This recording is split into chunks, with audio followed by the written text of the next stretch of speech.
Olá pessoal, esse vídeo aqui ele é praticamente um epílogo, né? Um resuminho sobre a reprodução celular. Já vamos entrar aí nesse assunto.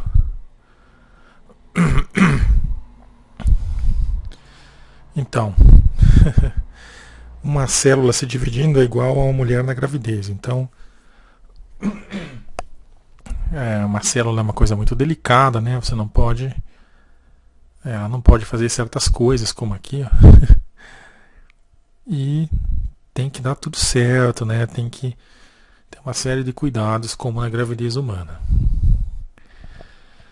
Aqui tem um pequeno texto falando sobre a replicação do DNA e a mitose, né?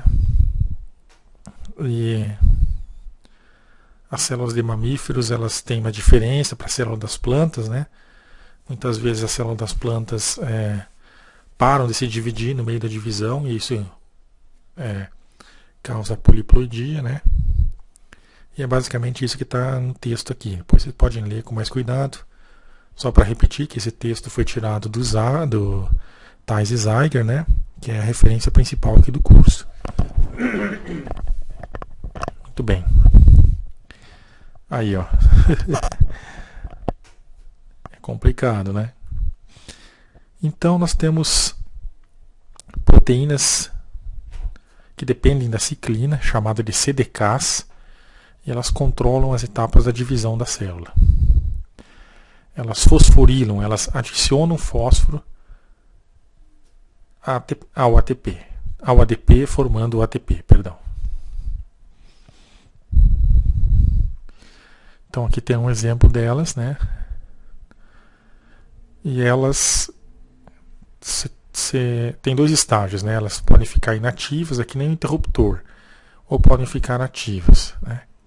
Quando elas estão inativas e a ciclina se aproxima delas, a gente vai ver a figura daqui a pouco, elas são ativadas e aí ordenam as etapas da divisão. Então a ciclina, depois que ela faz isso, que ela ativa uma CDK e ativa a reprodução, ela é destruída no citoplasma ou no proteossomo e fornece energia. Depois ela pode ser reconstruída. Aí, ó, tá? Isso aqui é o proteossomo. Ele é mais uma organelazinha minúscula, tão minúscula que pode se ver a fórmula molecular dela aí, ó. Muito importante porque é ela que vai ser reconstruída aqui, a ciclina, né? Então, elas fosforilam, elas adicionam energia a outras proteínas utilizando adenosina trifosfato. Essas aqui são as CDKs, essas belas moléculas que fazem isso. Então, os dois mecanismos são a síntese e a destruição da ciclina, fosforilação e desfosforilação na CDK, na proteína CDK. Então elas são inativas, a menos que estejam associadas à ciclina, e a maioria das ciclinas é reciclada depois que ativa as CDKs. Etapas, então, tem a quebra da ciclina e a fosforilação, por exemplo, da tirosina atachada a CDK. Então a tirosina ganha fósforo, né? E aí tudo isso dá início à reprodução da célula. A ciclina, ela também pode ser marcada para ser destruída pela ubiquitina, tá? Num processo chamado ubiquitinação. Então, de novo, tem um estímulo lá embaixo, veja no slide. Ó. Tem um estímulo, um aumento de temperatura, um gene lá no centro no núcleo da célula ordena que a proteína ubiquitina destrua a ciclina e aí a célula se divide. Porque quando quebra a ciclina, voltamos ali em cima à direita. Ó. É fosforilada a tirosina, é energizada a tirosina, e ela é atachada ao CDK e aí dá início à reprodução. Essa aqui também é a dihidroxiacetona quinase, essa bela fantasia de carnaval aí, adereço de cabeça, que ativa e desativa a CDK. E aqui está o ciclo completo, tá? Uma ciclina chegando, né?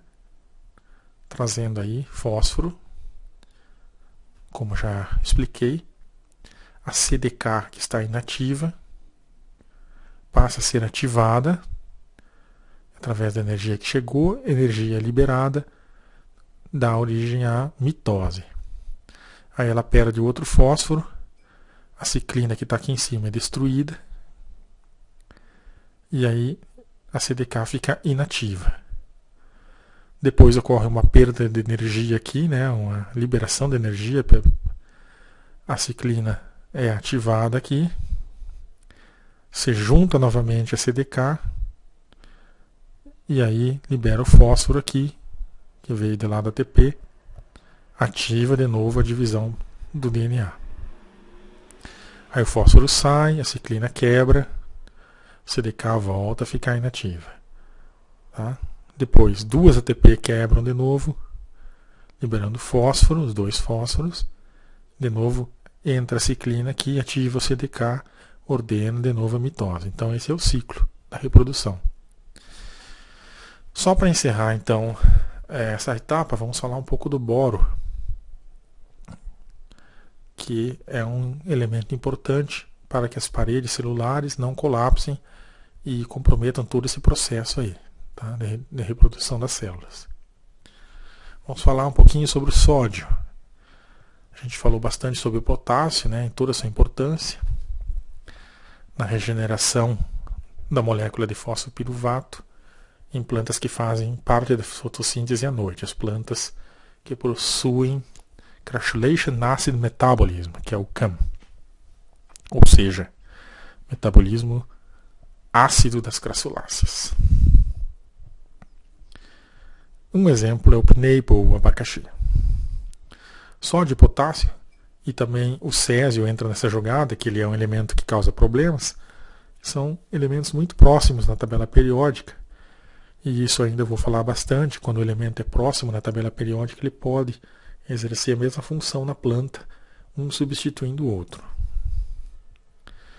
Aqui está a molécula do rubisco, que é uma das moléculas mais importantes da natureza também, junto com a clorofila, né? E ela é uma das moléculas importantes para fixar o gás carbônico na fotossíntese, que a gente vai ver mais em detalhes no futuro, tá?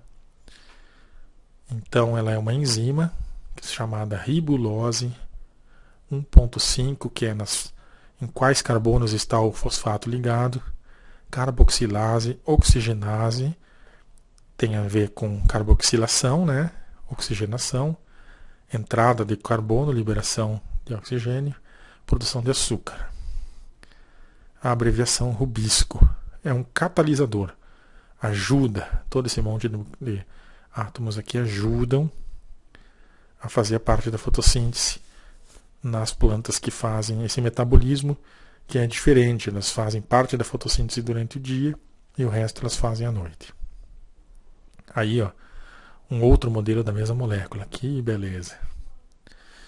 Então é isso, pessoal. A gente ainda vai retornar a todos esses assuntos aqui, ó, com mais detalhes, e também a reprodução celular. Esse era um vídeo mais curto, que é só para dar uma leve introdução a tudo isso. E a gente fica por aqui. Grande abraço para vocês.